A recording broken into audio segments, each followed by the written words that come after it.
How to run WorkFirst Reports in eJazz.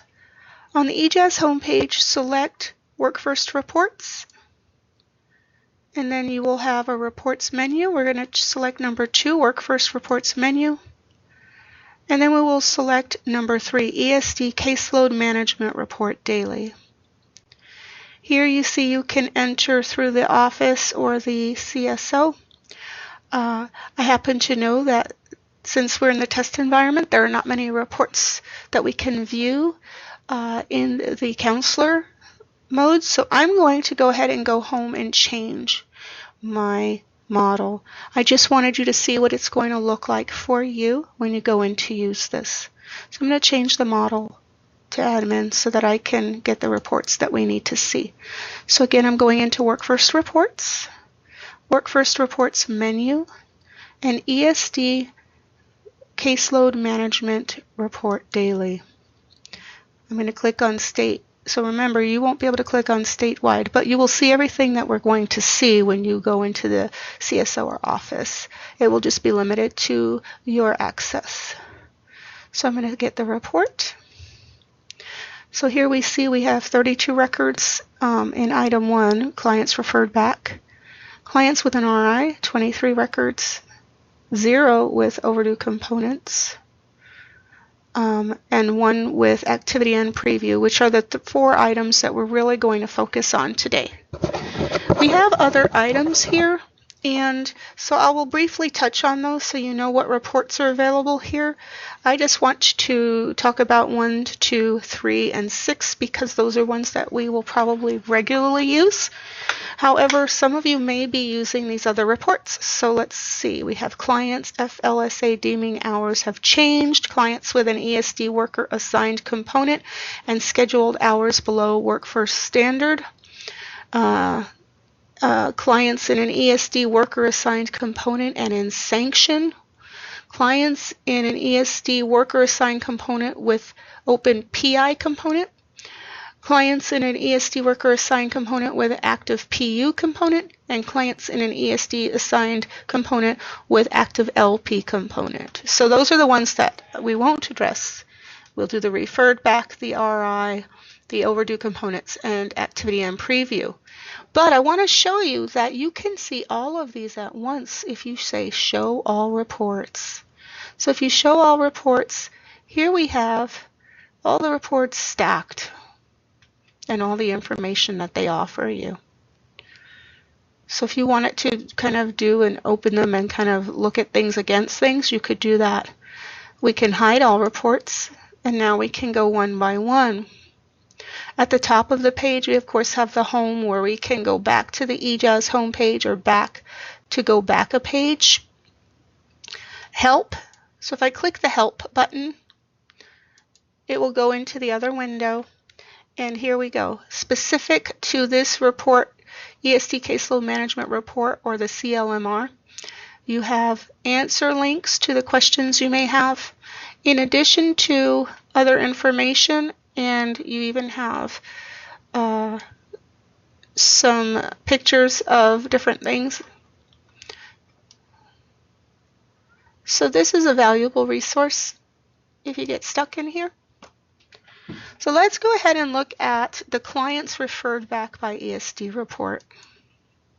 So here we have the parent, if it's a 2-parent household, and then there's like a little yes button or no. The yes is a link, and I'm expecting they're going to have some information here, but right now they don't. And then if you click on the Jazz ID number, it'll take you to the client's main page.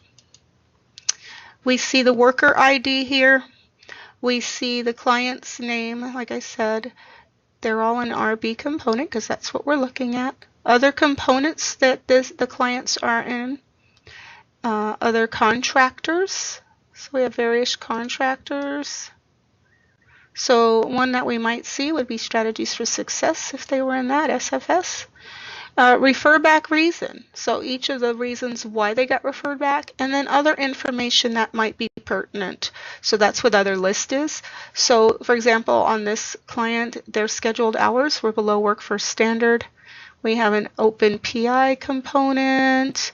They're in sanction. So we can stack reports. So we've just looked at that report, and we can look at the RI component report as well. We can't put this in a spreadsheet, but we can print it. So if I clicked print, then in the other window it would show the information and it would give me a print option. So if I don't want to see these stacked and I only want to look at the RI, I can just click on Hide Clients Referred Back by ESD. And I can now look at this report. And this report, again, has the two-parent household, has their JAS ID linked to their client main page, their case manager's number, their client name. So the JAS ID will take you to the main page, and the client's name will take you to the main page. So either way you want to do it. And then you have the scheduled RI end date. So they referred in, and it has to be done by the 19th. So this is a while ago, right, of August. And then other components, all contractors, and other list. So all of these have scheduled hours less than WorkFirst standard because they're RI. And so there's the RI report. Let's look at, we'll go ahead and hide that one and look at the overdue components. So there's nobody here with an overdue component. So I'm just going to walk you through what the title of the bar tells you what is in here. So we have, again, the two-parent yes or no, the JAS ID, the worker ID, the client name, their case status. Is it pending? Is it open? Their component, so all their components, the scheduled end date, other components, and so for us, we would see JS here, right? Because they're going to be in JS, and then other components, and then all contractors and other lists with those special notes. And finally, let's go ahead and close that one out. The activity end preview, this is a really good one.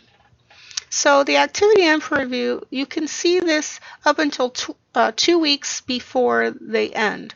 So why this report would be really valuable to you is you can run the report and see that, oh, this person is coming up in 2 weeks. I need to get a hold of the case manager and remind the case manager that the client's job search will be ending. So you can discuss, have a CAP meeting with them and discuss if they want to do an extension and where the client is at with their job search. So again, you have the two-parent household information, the JAS ID, the worker ID, the client name. Both of these links will open to the client main page. Here's your case status open. Their ESD component, job search, their scheduled end date, and there's no other components, contractors, other lists for this person. So this is how you run reports in EJAS for the WorkFirst reports. And that's it.